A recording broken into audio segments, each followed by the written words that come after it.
the birds are ready in terms of we've had a whole effort from the entire working group to make sure that we restructure how we do this release and do it in a way that will really benefit the birds on every step of the way.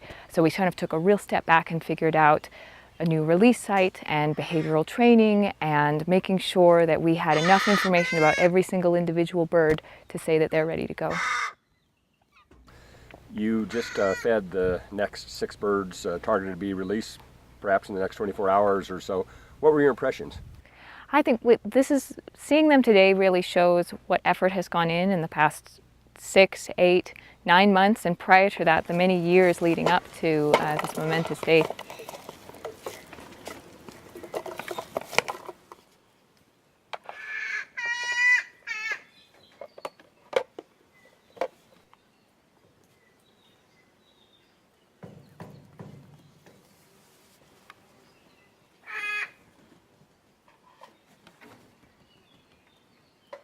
It's always a challenge releasing a new species into the wild, especially given that no one's ever done it before.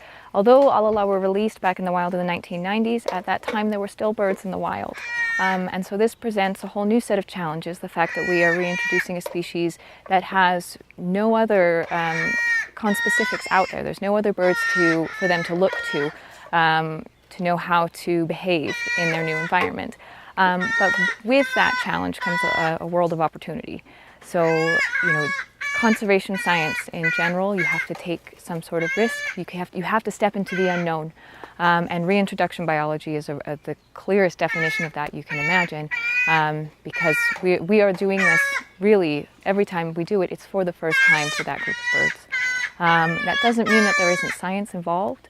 We really do trying to take an evidence-based approach to how we make these decisions, whether that be consulting with outside experts or trying to gather data from the birds that we have to determine their readiness.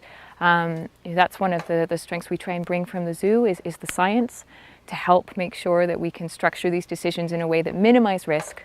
But that doesn't mean that everything will go exactly to plan. It never does, and that's okay.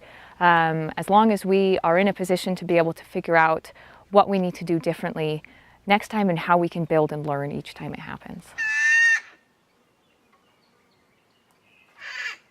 From the last release, we sat down and really tried to disentangle and reinvent anti-predator training that we were doing with them. We consulted with experts. We sat down and we really methodically tested all the different components of the training to make sure that we were putting together the best possible combination of different stimuli in a training situation. And I think we can be proud that we've done the best that we can, and that all we can do from there is to wish the birds well. The anti-predator training, though, is just one facet of training. We've also been training the birds to make sure they can identify and eat wild foods, and making sure that their social groups are a structure that will be most beneficial when they're released. But all of this, all we can do is take data when they are still in captivity. What happens in the wild is still up to nature. And that's kind of what happens with reintroductions, is that all of those birds may be perfectly able to identify a predator, but there are still predators out there, and all animals are susceptible to it, otherwise predators wouldn't survive. We've been conducting surveys for Hawaiian hawk, or EO, in the reserve for the last 2 years, and we know that the detections in the northern section of the Natural Area Reserve are much lower than the previous release site. This doesn't mean that there are not EO in the area where we are releasing now, but there are less of them. And like I said before, the birds that we're releasing now have undergone a more rigorous anti-predator training.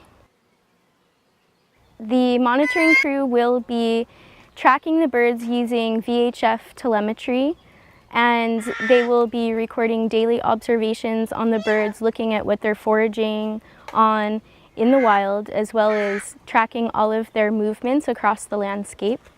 The birds will also be provided with supplemental food, so there will be supplemental feeding stations around the forest so that they can be gently weaned off of their usual diet and eventually feed primarily on wild native fruits. To be honest, this is a dream come true to be able to work on this project. My background is in corvid behavior and learning, so I came into this with some skills that I could help from the behavioral training standpoint. But for all of us, this is a big learning experience, and it's wonderful to be in such a supportive group that we can all learn together and come up with the solutions together on how to best save these birds.